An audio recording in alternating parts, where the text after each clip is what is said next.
The air in the Arizona territory didn't just get cold that night, it got mean. Lindsay Northrup, on her isolated ranch, heard the first wolf howl. Not a lonely cry, but a hungry, savage symphony. She didn't hesitate.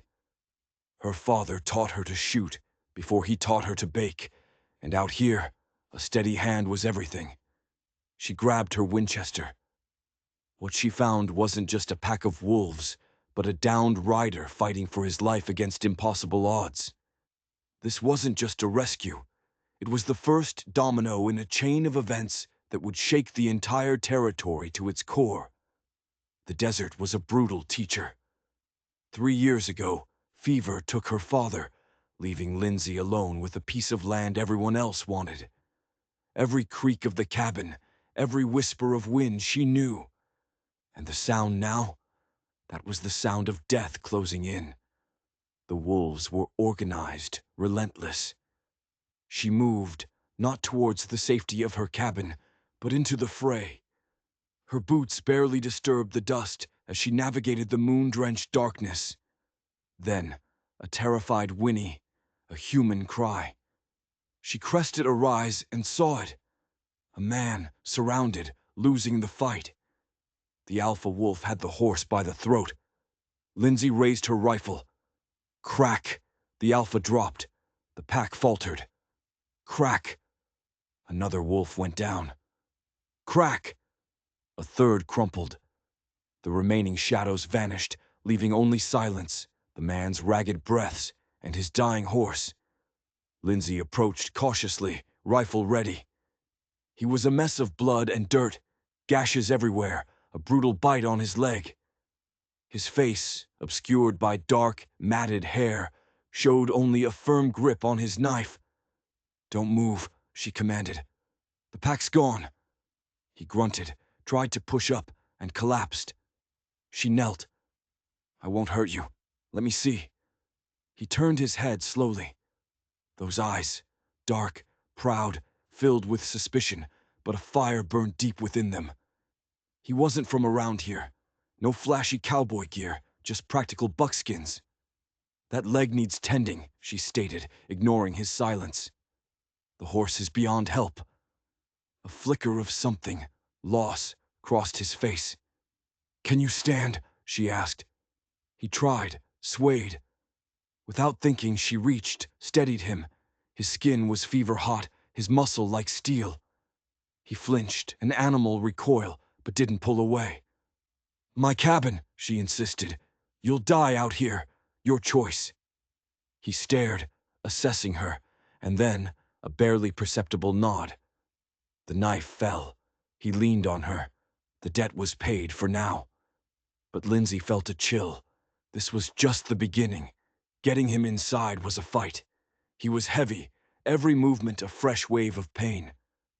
She settled him on her father's old cot.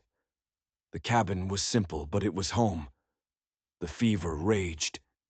Lindsay worked fast, a lantern casting dancing shadows. His thigh wound was a mess, deep, ragged, already swelling. Wolf bites were poison. Infection was the real enemy. As she cleaned him, she saw the burnished copper of his skin, the old scar on his jaw. No brand, no mark of origin. He was a ghost from the wilderness. She poured whiskey on the wound. He arched, a silent scream, but no sound escaped him. She bound the leg with fresh linen, applying salves her father learned from an old Puma woman. For 3 days, he was lost. He mumbled in a language she recognized. Apache. Tensions were high, treaties broken, raids common. Harboring an Apache? That was treason, especially to men like Bart Corian, the cattle baron whose herds bordered the reservation. But Lindsay ignored the fear. A man was dying. Her conscience demanded she help. She spooned broth, cooled his brow. Sometimes in his delirium he thrashed, reaching for a weapon not there. Once his eyes snapped open, focused on her with startling clarity, and he uttered a single hostile word. She instinctively recoiled. Then, the fever pulled him back under. On the 4th day, The fever broke. She woke to find him sitting upright, eyes clear, watching her. He'd been watching for a while. The cabin hummed with unspoken questions. "The fever's past," she said, her voice rough. She made coffee. "You were out for 3 days." He said nothing, just watched, still as a predator. His leg, though bound, seemed stronger. "My name is Lindsay Northrop. This is my land." She offered him coffee. He looked at the mug, then at her. "Cole," he said, his voice a low, rough baritone. A lie, she suspected, but one she'd accept. "Well, Cole," she replied, "you're lucky. Another hour, and you'd have been buzzard bait." His eyes, meeting hers over the mug, held no gratitude, only a cold, calculating assessment. "You shoot well." "I have to," she said simply. The strained silence was thick. The days that followed were a strange dance of domesticity and tension. Cole was a man of few words, his answers clipped. He healed unnaturally fast. Within a week he was moving, his limp fading. He was never truly at rest, his eyes constantly scanning, reading the world around them like a secret language. He pointed to her Winchester. 1873. Good rifle. Heavy. "My father's," she offered. He nodded. "You are alone here." It wasn't a question. "I manage," she snapped, a defensive edge to her voice. "It is not a place for a woman alone." Anger flared. "This is my home. I was born here. I'll die here." A flicker of respect crossed his face. He said no more. Their uneasy peace was about to shatter. A week later, horses. Not the meandering pace of a prospector, but the purposeful beat of men on a mission. Cole was on his feet, tense, knife hilt in hand, melting into the shadows. "It's just the sheriff," she said, but a knot of anxiety tightened in her gut. Sheriff Brody was decent, but he walked a thin line, caught between the law and Bart Corian's suffocating influence. Brody reined in, his eyes sweeping the cabin. "Morning, Lindsay. Heard some shooting. Everything all right?" He noticed the wolf hide. "Just a wolf pack," she replied, blocking the doorway. "I handled it." Brody nodded, but his eyes were sharp. "Corian lost cattle on the North Range, blaming the Apache, of course." Lindsay's stomach dropped. "Corian blames the Apache if the wind blows." "Maybe so," Brody said, his gaze unwavering. "But you're a long way out here. Not safe, especially if you're entertaining guests." His eyes flicked to the cabin door. He knew. "I can take care of myself, Sheriff." "I hope so," he said, turning his horse. "Because if Corian's men find an Apache warrior healing in your cabin, they won't wait for a trial, and they won't care who gets caught in the crossfire. Be careful." He rode off, leaving a cloud of dust and a silence that felt deafening. Lindsay went inside. Cole stood where she left him. The air crackled. Her secret was out, and the world was closing in. The sheriff's warning hung heavy, poisoning the fragile peace. Cole, now almost fully recovered, was a restless shadow, staring endlessly at the distant mountains. Lindsay knew he had to go, but every ticking moment he stayed, the danger multiplied. She'd saved him, tended him, and in the quiet shared hours, something beyond fear had grown between them. She saw a man of dignity, not the savage caricature peddled in town, but she didn't even know his real name or why he was here. The real confrontation arrived not with the sheriff's caution, but with Corian's arrogant dust. Bart Corian rode in like he owned the air, flanked by Flint Maddox, his cold-eyed foreman, and another hired gun. Maddox was a snake, hand never far from his Colt. Corian himself was a bull in a fancy suit, a man who owned half the town and wanted Lindsay's land. Her ranch held the only year-round spring for miles. They rode right through her small garden, a petty display of power. "Northrop!" Corian boomed, not even dismounting. Tracking rustlers. Saw Apache sign heading this way. Haven't seen any, Lindsay said, stepping onto her porch, the Winchester just inside. Maddox smirked. Funny, Sheriff Brodie thought you had company. Her heart pounded, but her face was stone. He was mistaken. Was he? Corian's eyes narrowed, sweeping her property. My patience is thin, woman. My offer for this dirt is fair. Refusing it looks foolish, especially with the Apache getting bold. Just then, the cabin door creaked open. Cole stepped out. Stronger now, his limp almost gone. Unarmed, save for his knife, but radiating a silent, lethal power that made all three riders tense. His dark eyes fixed on Corian, cold and unwavering. Maddox's hand flew to his gun. Well, well, looks like the sheriff wasn't mistaken. This is my business, gentlemen, Lindsay cut in, voice sharp. He was injured. I gave him aid. He'll be on his way. Corian let out an ugly laugh. Harboring a savage while his brothers steal my cattle. That's not neighborly, Northrop. That's treason. Cole took a slow step, placing himself between Lindsay and the men. He spoke, low and resonant. Your cattle wander. They foul the water. My people do not steal sick animals. The subtle insult hit Corian hard. A flush of angry red crept up his neck. You've got a mouth, boy.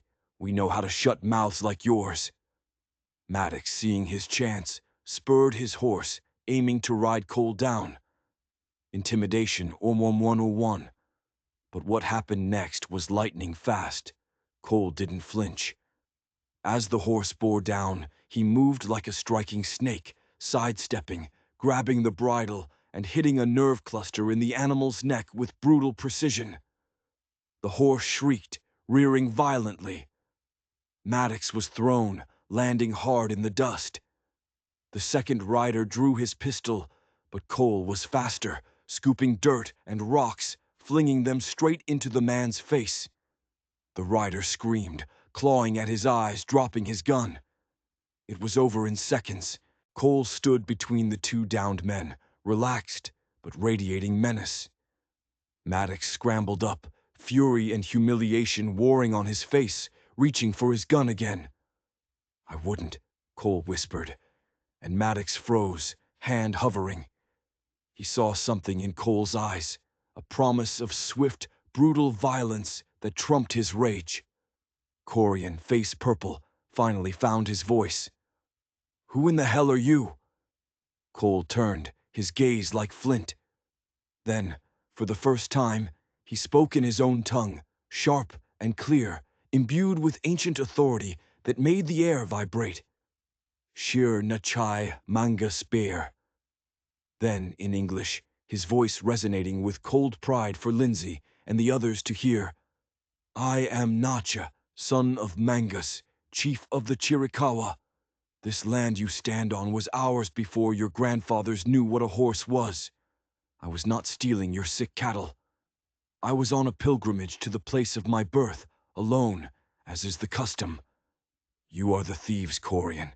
You steal the water, you starve the land, and you blame us for your own greed. The revelation hit Lindsay like a physical blow. Nosh. The name whispered with fear and awe across the territory. Not just an Apache warrior, but the son of the most powerful chief. A prince. He wasn't some random drifter. He was a figure of immense importance, heir to a legacy of resistance against everything Corian represented. Corian's face went pale, then hardened. This wasn't just a land dispute anymore. This was a gift from the gods. So, Corian spat, a venomous smile spreading. The little homesteader is bedding down with Apache royalty. This is better than I thought. The whole town will be interested to hear about this. When they find out you're siding with the chief's son, they'll run you out themselves. He wheeled his horse, gesturing for his humiliated men to follow. This isn't over, Northrop. Not by a long shot. As they rode away, Lindsay looked at the man beside her. No longer Cole, the mysterious stranger. He was Nash, the Apache prince. By saving him, she had irrevocably tied her fate to his, placing them both in the crosshairs of a war about to ignite. The dust settled, but the silence was heavier now. Lindsay stared at Nash, seeing him for the first time, the quiet intensity, the unwavering pride, the deep, watchful eyes. It all made sense. He carried the weight of his people. "You should have told me," she said, her voice strained. "Would it have mattered?" he countered. "When you found me, I was a man with a wolf's teeth in his leg. My name would not have changed that." "It changes everything now," she insisted, gesturing towards town. "Corian won't let this go. He doesn't just want my land, he has you.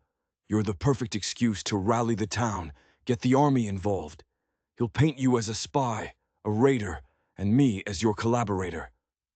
Nash's expression was grim. "He will not need to lie.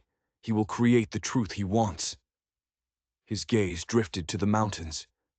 For 2 seasons, Corian has been diverting the water from the Ciénaga Creek. It is a slow trickle now. The grass withers. The game moves on.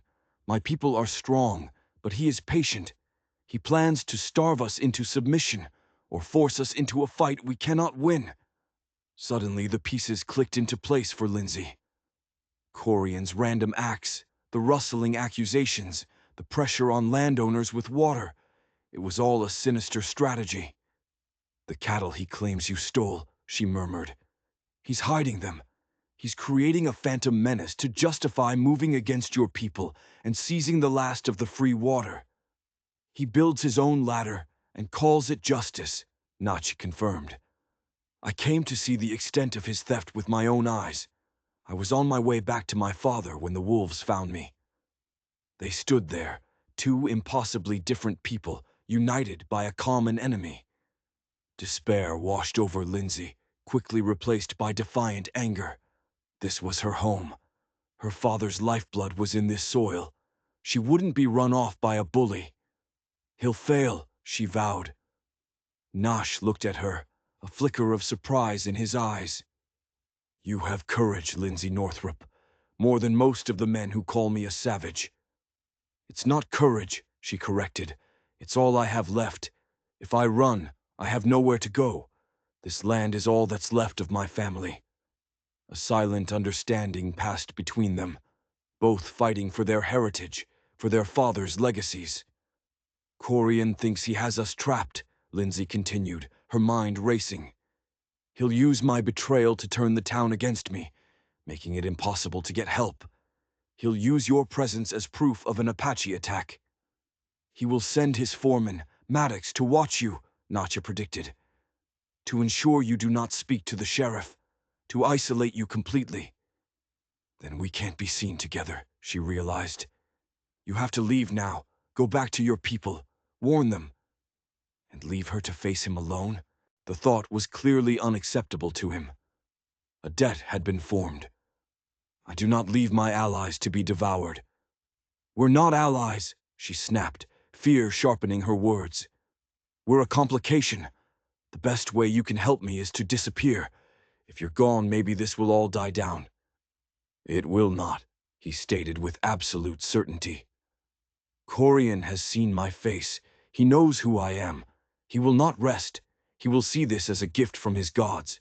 He will hunt me, and he will use you as the bait." He was right.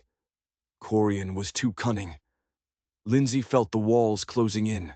A pariah in town, her only protector was the very man endangering her. A cruel paradox. "So what do we do?" she asked, the question heavy.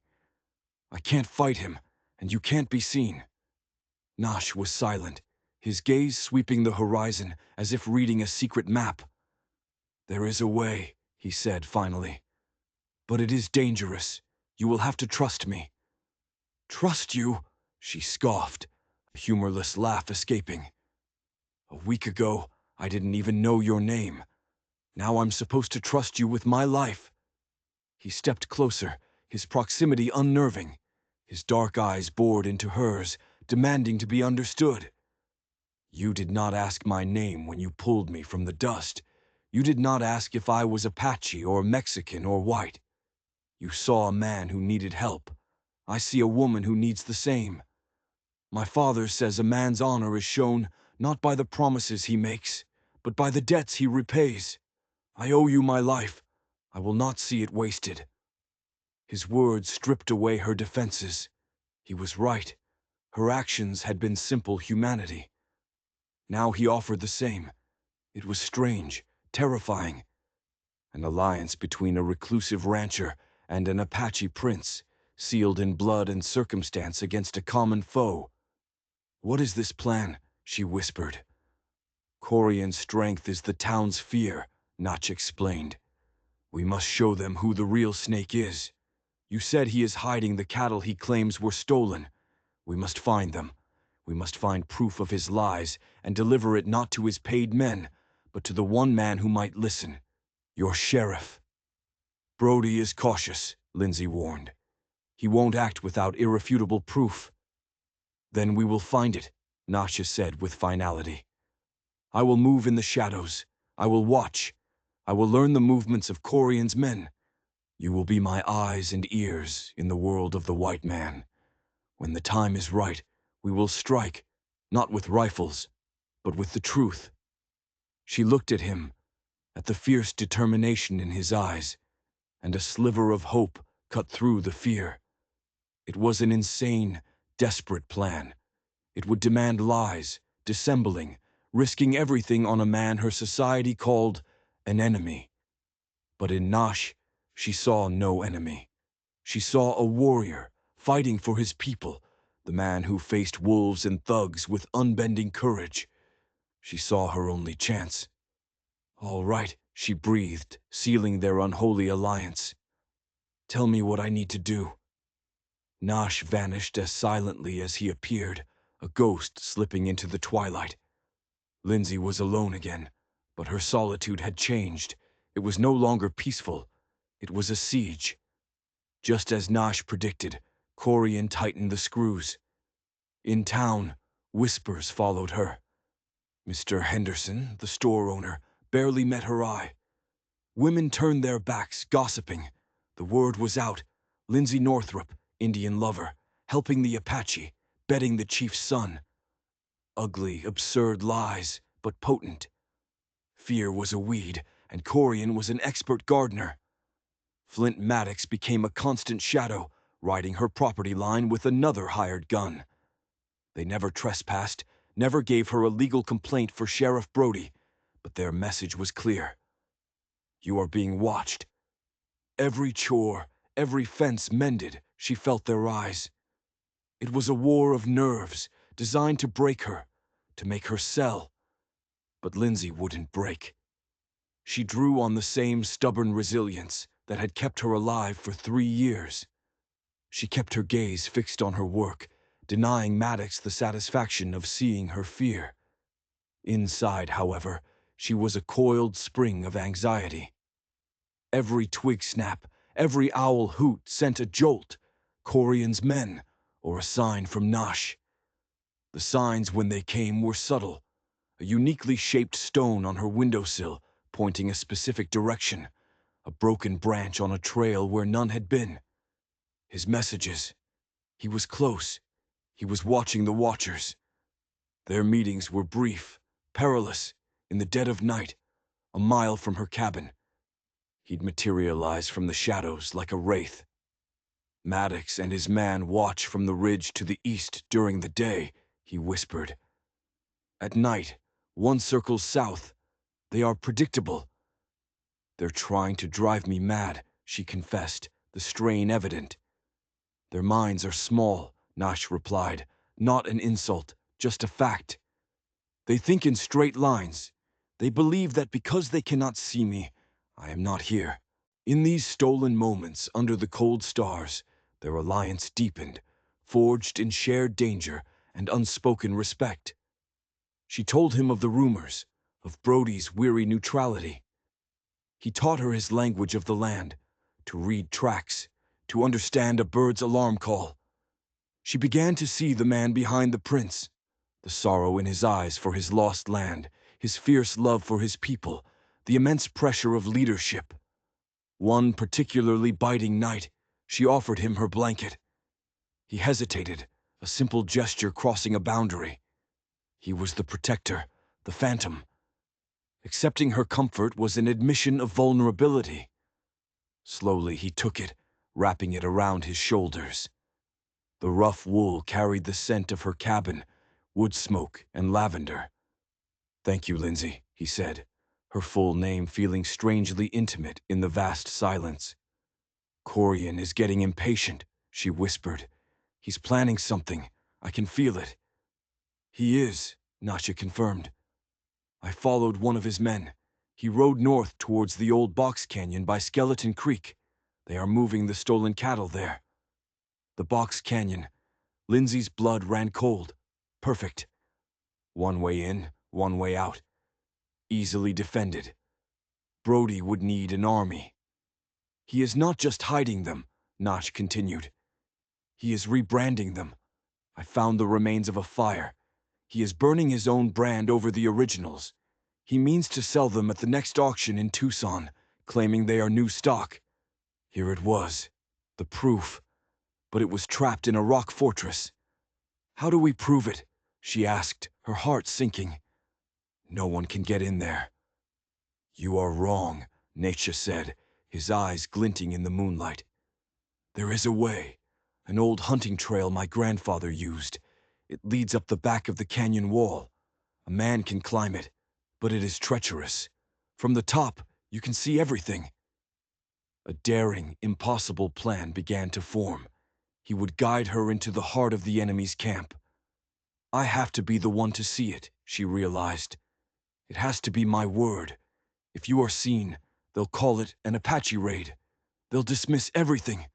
But if I see it, if I can describe the brands, the location, Brody might just believe me." Nosh was silent, jaw tight. The risk was enormous. He would be leading her into unimaginable danger. If caught, Corian and Maddox would not be merciful. "It is too dangerous," he said, his voice taut. "It's more dangerous to do nothing," she insisted, her whisper fierce. "We have no choice. This is our only chance to expose him before he starts a war." He looked at her, his intense gaze seeing not a frightened woman, but a resolute partner. He saw the same fire in her that burned within him. Her father had said a steady hand was worth more than a soft heart. Lindsay Northrop, he realized, had both in equal measure. "Tomorrow night," he said, grim finality in his voice. "When the moon is new, I will meet you at the 3 cottonwoods by the creek. Bring nothing that will make a sound. Wear dark clothes, and pray to your God that the sentries are lazy." The night was starless, absolute, a black velvet cloth draped over the desert. Lindsay met Nash by the cottonwoods, her heart a frantic drumbeat. She carried only a knife and a small journal. He emerged from shadows, a silent phantom, giving her a single sharp nod before leading the way. They moved through the treacherous landscape in focused silence. After an hour, they reached the base of the canyon wall, a sheer, black cliff scraping the sky. It looked impossible. "The trail is here," Nash whispered, a breath in her ear. "The handholds are old, but deep. Place your feet where I place mine. Do not look down." The climb was a waking nightmare. Not a trail, but precarious ledges and cracks. Nash moved with unnerving fluid grace. Lindsay followed, muscles screaming, fingers raw, focusing only on his dark shape, clinging to his quiet instructions, trusting him with every agonizing inch. Finally, they hauled themselves over the top, collapsing onto the canyon rim, gasping for air. Below them, a fire flickered across the narrow box canyon.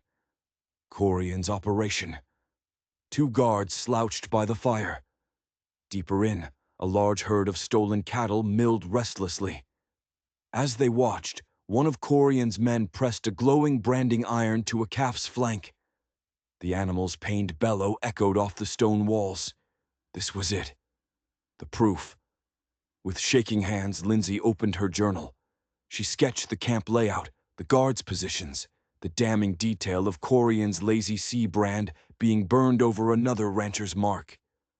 Nosh lay perfectly still beside her, his gaze sweeping the canyon, a silent, watchful guardian.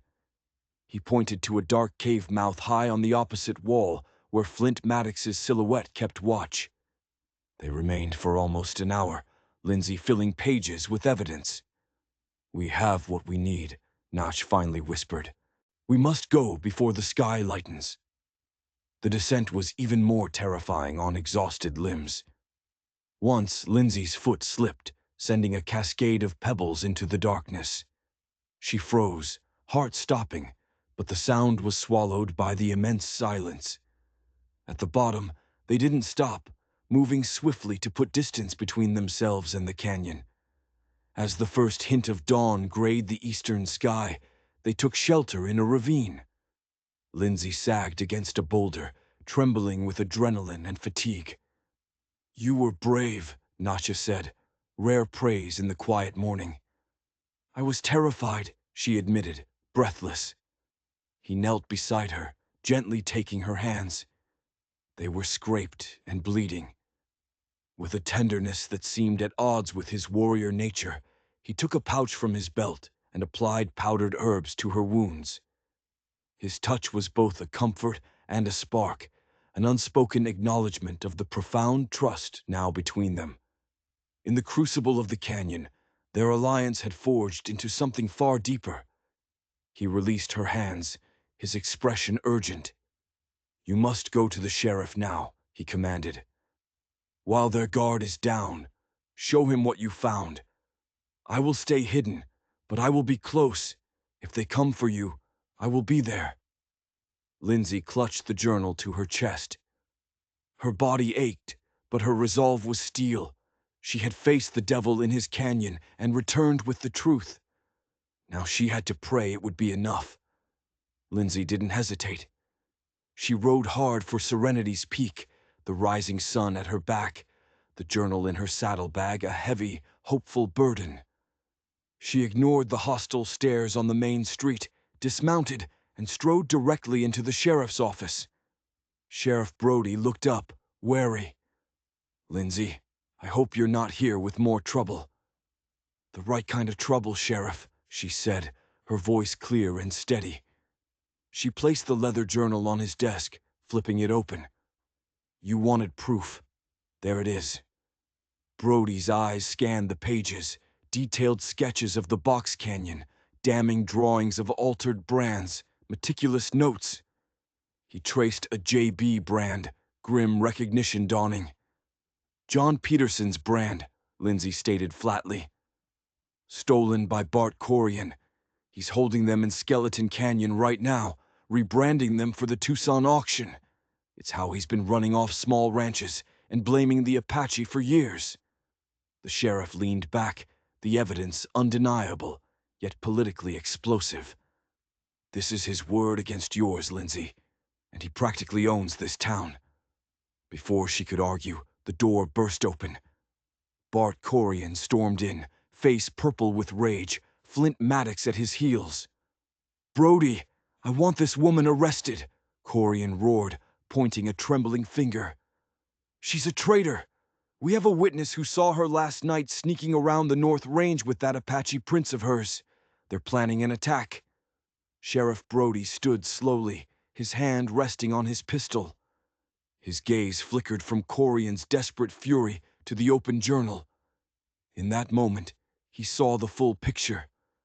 "I don't arrest people based on your shouting, Bart, but I will be riding out to Skeleton Canyon to investigate a report of stolen property. And you," he added, his voice like cold iron, "are going to come with me." Corian paled. "That's Apache land. It's not safe." Suddenly, a commotion erupted outside. Maddox peered through the window, his smug demeanor vanishing. "Sheriff, you better see this." At the edge of town stood Notch. Behind him, in a silent, disciplined line, were 24 Chiricahua warriors on horseback. They were not painted for war, but sat with powerful stillness, their presence an undeniable statement. At their head, an older chief with a face like weathered rock watched the town with ancient, knowing eyes. It was Chief Mangus himself. They had not come to fight, but to bear witness. The sight broke Corian's nerve. "An invasion!" he shrieked, eyes wild. "They're here to burn us out!" He drew his pistol and aimed it at Lindsay. "It's all your fault, you—" The gunshot was deafening. It was Brody's. Corian cried out, staggering back, clutching a bloody shoulder, his pistol clattering to the floor. Maddox lunged for the door, drawing his own Colt to rally a mob. But as he stumbled into the street, his path was blocked. Notch had dismounted and strode to meet him in the center of the dusty road. Maddox raised his pistol. Notch's knife flashed in the sun. A single shot went wide as Notch's blade struck with disabling precision, and Maddox collapsed, his gun arm useless. The confrontation was over. In the stunning silence, Sheriff Brody and his deputies arrested the whimpering Corian and the injured Maddox. Then, Brody walked alone to the center of the street, where he was met by Chief Mangus and Natcha. An understanding was reached, not a treaty, but a recognition of the truth. Corian's crimes were exposed, and a fragile peace, born from a shared desire for justice, settled over the valley. The water in the creek was freed, and the shadow of Corian's greed was lifted. Days later, as twilight painted the sky, Notch came to Lindsay's ranch a final time. "My father sends his gratitude," he said, his voice a low rumble. "He calls you woman of steady heart." "And you?" she asked softly, her own heart a tangle of pride and sorrow. "What will you do?" "My path is with my people," he answered, his gaze fixed on the distant mountains. "The world is changing, and I must help them walk it." Their separate futures stretched before them, a canyon they could not cross together. He was a prince of the wilderness, she a queen of her solitary ranch. He stepped closer and took her hand, his touch warm and firm. "You will not be alone, Lindsay Northrup. My people will not forget. The watchers on the mountains will know this is a place of friends." With a final, lingering look that spoke volumes, he mounted his horse. He didn't vanish into the shadows this time, but rode tall and proud toward the horizon, a leader returning to his destiny. Lindsay watched him go, the Winchester a familiar weight against the cabin wall beside her. She was alone, but no longer lonely. She had her home, her honor, and the respect of an Apache prince. In this unforgiving land, that was more than enough. And so, the incredible story of Lindsay Northrup and the Apache prince comes to a close. It's a tale that reminds us courage isn't about fear's absence, but acting despite it. It's about how one brave soul can expose deep injustice and change history for an entire community. Their bond, forged in violence and secrecy, crossed a deep, often bloody divide, proving that honor and respect aren't bound by race or station. It's a testament that even in the most lawless times, the most powerful weapon can be the simple, unshakable truth. This story asks us, what would you risk for justice? If Lindsay's incredible bravery captured your imagination, please hit that like button, share it with someone who loves a truly gripping drama, and most importantly, subscribe to the channel for more untold tales from the frontier. Your support makes these stories possible. Thanks for listening.